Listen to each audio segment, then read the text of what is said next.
So guys, आप भी अपने सिम नंबर को बार बार पोर्ट कराते हो, कभी एयरटेल में, कभी जियो में, कभी आइडिया में, कभी वोडाफोन में या किसी और कंपनी में। तो आपके लिए कुछ बातें जानना बहुत ज़रूरी है।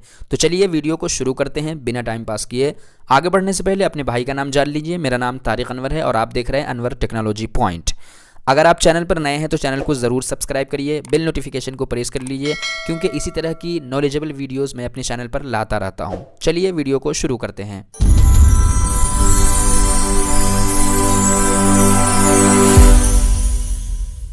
फ्रेंड्स, आज की इस वीडियो में हम 3 टॉपिक पर बात करेंगे। सबसे पहला टॉपिक हमारा होगा कि हम सिम कितनी बार पोर्ट करा सकते हैं, लिमिट क्या हो सकती है। दूसरा टॉपिक हमारा होगा सिम पोर्ट कराने से पहले हमें किन किन बातों का ध्यान रखना है।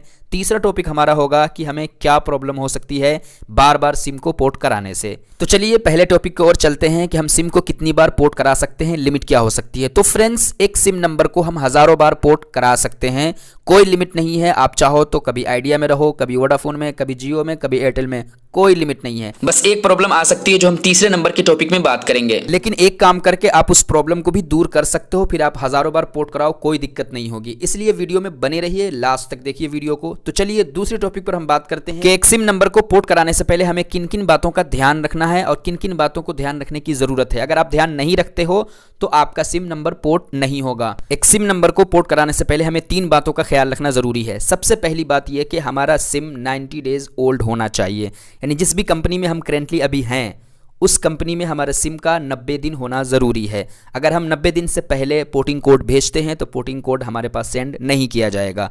यानी अब अगर आप एयरटेल में हो और आप जियो में कराना चाहते हो तो एयरटेल में आपका 90 डेज़ होना ज़रूरी है। आप बार बार सिम पोर्ट कराते हो तो ऐसा नहीं है कि आप 1 महीने के बाद फिर दूसरे कंपनी में चले जाओ, फिर 1 महीने के बाद तीसरे में, फिर 1 महीने के बाद चौथे में। इस तरह से आप नहीं कर पाओगे।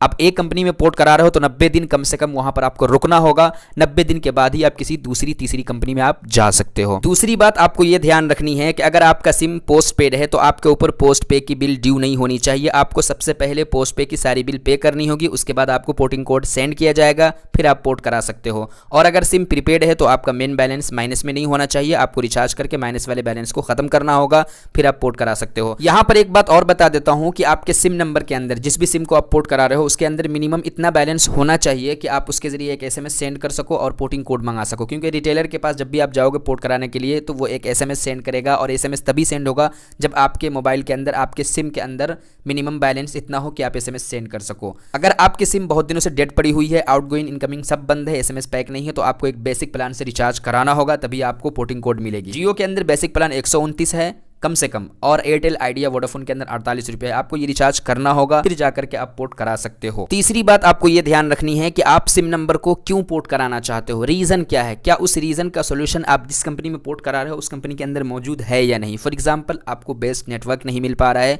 या फिर आपको बेस्ट प्लान नहीं मिल पा रहा है, या फिर और कोई वजह है, तो वो वजह, उस वजह की सोल्यूशन आपको उस कंपनी में मिल पा रही है या नहीं जिस कंपनी में आप पोर्ट करा रहे हो। तो इस बात का आपको ख्याल रखना है। ऐसा ना हो कि आप पोर्ट करा लो फिर आपको 90 दिन वहीं रुकना पड़े, आपको वो सोल्यूशन ना मिले। फ्रेंड्स, अब चलते हैं तीसरी टॉपिक को, और जिसकी वजह से शायद अब तक आप इस वीडियो को देख रहे हैं और इस वीडियो पर बने हुए हैं। तो फ्रेंड्स, एक सिम नंबर को बार बार पोर्ट तो करा सकते हैं, कोई लिमिट नहीं है, लेकिन प्रॉब्लम तब आती है जब हमारा सिम बंद हो जाता है। बंद कैसे होता है?